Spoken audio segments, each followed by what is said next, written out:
పోలీసులు వాహన తనిఖీలు నిర్వహించారు. పామిడి మండలం గజరంపల్లి సమీపంలోని 44వ జాతీయ రహదారిపై సీఎం రాజశేఖర్ రెడ్డి ఆధ్వర్యంలో తనిఖీలు చేపట్టారు. కేరళ రాష్ట్రం కొచ్చిన్ నుంచి హైదరాబాద్ కు ఎస్కార్ట్ తో వస్తున్న 4 కంటైనర్లను ఆపి తనిఖీలు చేశారు.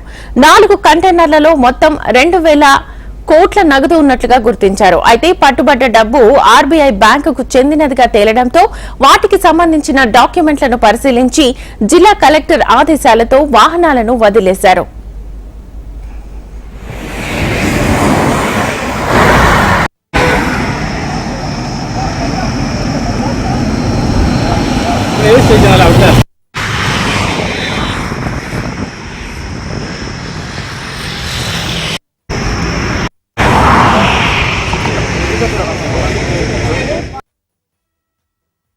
ఈరోజు పామిడి మండలంలోని గజరాంపల్లి విలేజ్ దగ్గరలో ఉన్నటువంటి నేషనల్ హైవేలో మన ఎలక్షన్ కోడ్ అమల్లో ఉన్నందున వెహికల్స్ చెక్ చేస్తూ ఉండగా మనకు 4 కంటైనర్లు వరుసగా రావడం జరిగింది.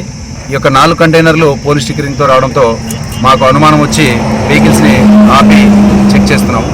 చెక్ చేస్తున్న సందర్భంలో ఈ యొక్క ఒక్కొక్క వెహికల్లో 500 కోట్లు 4 వెహికల్స్ కలిపి సుమారుగా 2000 కోట్ల రూపాయలు అమౌంట్ని కేరళ కొచ్చి నుంచి హైదరాబాద్ తరలిస్తున్నట్టుగా మాకు ప్రాథమిక సమాచారం చేరింది. ఆ తర్వాత వీళ్ళ దగ్గర ఉన్నటువంటి సిబ్బంది దగ్గర ఉన్నటువంటి యొక్క డాక్యుమెంట్స్ అన్ని వెరిఫై చేసి మన ఎఫ్ఎస్టీ టీం భాస్కర్ ఇన్ఛార్జి గారు ఉన్నారు, ఎఫ్ఎస్టీ టీంకి ఇన్ఫామ్ చేశాము. అదేవిధంగా రిటర్నింగ్ ఆఫీసర్ శ్రీనివాస్ రెడ్డి సార్కి, అదేవిధంగా డిస్ట్రిక్ట్ కలెక్టర్ ఎస్పీ గారికి అందరికీ కూడా ఇన్ఫామ్ చేశాము.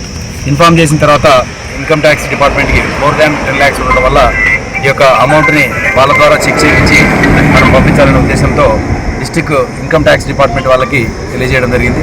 వాళ్ళు వెంటనే స్పందించి ఇక్కడికి వచ్చి వాళ్ళ దగ్గర ఉన్నటువంటి బిల్స్ అన్నింటినీ కూడా చెక్ చేసి ఇవి ఐడిఐ బ్యాంక్ దగ్గర నుంచి ఒక 500 కోట్ల రూపాయలు, అలాగే ఐసిఐసిఐ బ్యాంక్వి 500 కోట్ల రూపాయలు, ఫెడరల్ బ్యాంక్ ఆఫ్ ఇండియా 1000 కోట్ల రూపాయలుగా నిర్ధారించి ఇవి కొచ్చి నుంచి హైదరాబాద్లో ఉన్నటువంటి ఆర్బీఐ బ్యాంక్కి తరలిస్తున్నారు అని చెప్పేసి మనకు తేలింది.